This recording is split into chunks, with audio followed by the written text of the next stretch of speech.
Kalian tahu nggak sih pemilu itu apa? Nah, pemilu adalah suatu proses demokratis yang dimana warga negara menggunakan hak pilihnya untuk memilih wakil rakyat dan pemimpin di pemerintahannya. Teman-teman, kalian tahu nggak pelanggaran pemilu itu apa aja?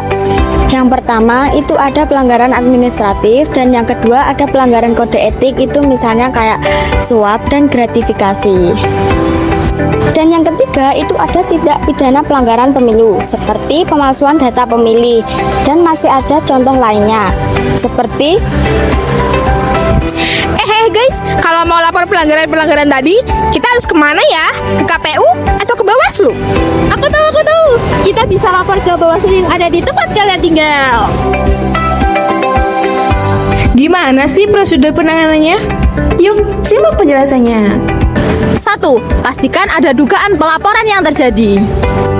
Yang kedua, siapkan bukti pendukung seperti foto, video, dokumen, dan keterangan saksi.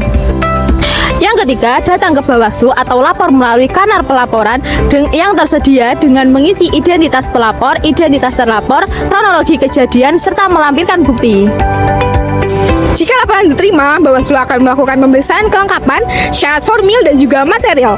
Jika memenuhi syarat, laporan akan diregister dan ditindaklanjuti sesuai dengan ketentuan yang berlaku. Nah, terus untuk prosedur penanganannya gimana? Nah, yang pertama, penerimaan laporan atau temuan yang berasal dari masyarakat, peserta pemilu, pemantau atau Bawaslu. Poin yang kedua, verifikasi syarat formil dan material seperti memeriksa kelengkapan identitas, waktu, tempat kejadian, dan pastinya uraian dari kejadian.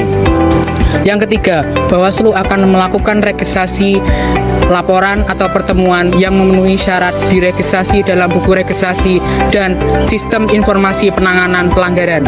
Yang keempat, kajian dugaan pelanggaran untuk menentukan apakah pelanggaran tersebut merupakan pelanggaran administrasi, pidana, dan kode etik.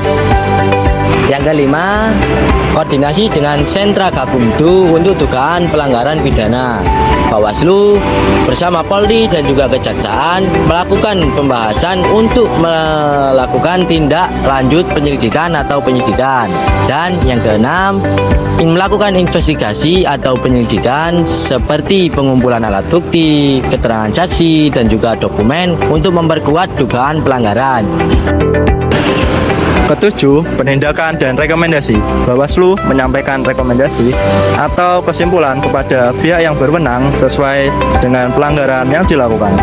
Dan yang kedelapan, yaitu penyelesaian dan tindak lanjut pelaksanaan putusan atau sanksi yang dilakukan oleh pihak berwenang, dan Bawaslu melakukan pengawasan tindak lanjut.